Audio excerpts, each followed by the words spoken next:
Dr. Murthy, in the previous video, you taught us about regression, the first of the three AI sisters. Could you teach us more about classification, the second one in this video? This time, let's say my interest is not actually predicting a value. My interest is predicting a behavior. So they are called classification problems. And so essentially, one example here could be I'm a retail store. I have some customers who have been loyal and continued with me in the past 2 years, some customers who churned out. I want to see which customers are churning out. Are there any trends? And my domain experts, people who understand the business, said two features that should be clearly differentiating customers who stay with me, customers who don't stay with me, are the amount of money, number of times they came to my store in the past quarter, and the amount of money they spent in the past quarter. People who spent, so let's say these are the guys who left me, these are the guys who stayed with me. So people who came fewer times, most likely are likely to leave me. People who keep coming to me and spend probably a bit more on average, at least from this graph, it doesn't look like spending is a very important thing. If assuming spend amount spent is y-axis and number of times they come is the x-axis, it looks like the number of visits seem to be the thing that differentiates people who leave me or who stay with me.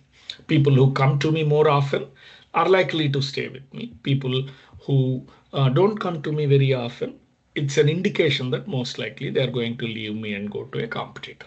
So here I'm not predicting any value, I'm predicting a behavior. So such problems are called classification problems, right? Again, classification need not be linear. Here you see people who stay with me, who leave me, are much more differently distributed. So I can't draw a line somewhere and solve it.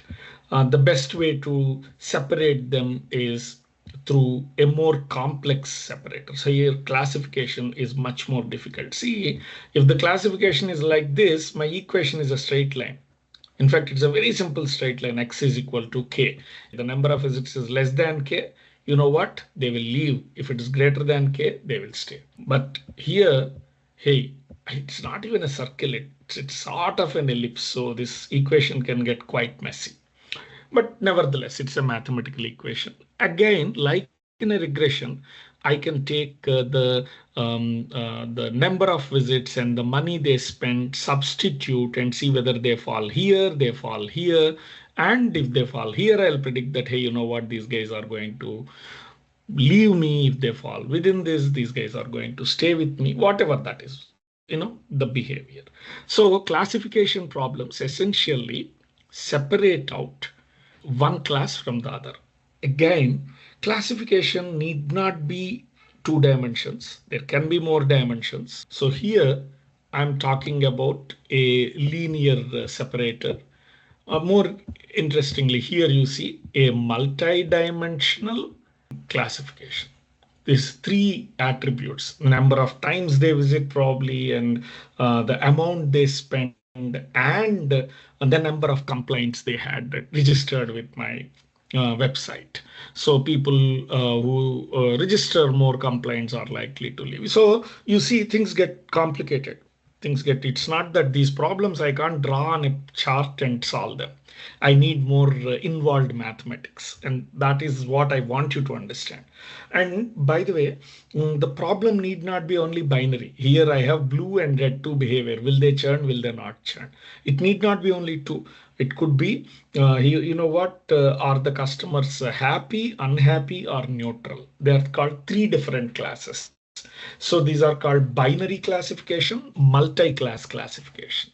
So classification, again, like regression, can be linear, non-linear, can be low dimensional, only a few attributes, small number of attributes influencing, or large number of attributes influencing. And in classification, binary classes are multi-class classes. As you can see, as the dimensions number of features increase, and as the number of classes increase, the problem gets more complicated. I have to draw really complex shapes, and I don't have the equations for these guys. You see, there's no known mathematical equation for this, right? That's okay. Neural networks are excellent at drawing these separators when particularly things get heavily nonlinear. So the second sister is classification. And as I told you, this is a whole bunch of problems, right? Customer will churn or not. This is a fraud or not. Will this engine fail or not? Is the sentiment positive, negative, or neutral? Is the image that I am seeing that of a cat, dog, or a horse? Is it COVID, seasonal flu, or healthy X-ray? You can imagine. I mean, is this a history book, philosophy book, or a social book, whatnot? Hundreds and thousands of problems. Both regression and classification problems have a lot of use cases across the industries. So it's very important to figure out ways of solving them. And by the way, neural network is one way of solving them. It's not the only way, though by far now it is the most popular way. But there are other really popular ways of solving these problems. Thank you for your explanation. I understand now that regression helps us find relations among data points and classification helps us sort data points into various groups.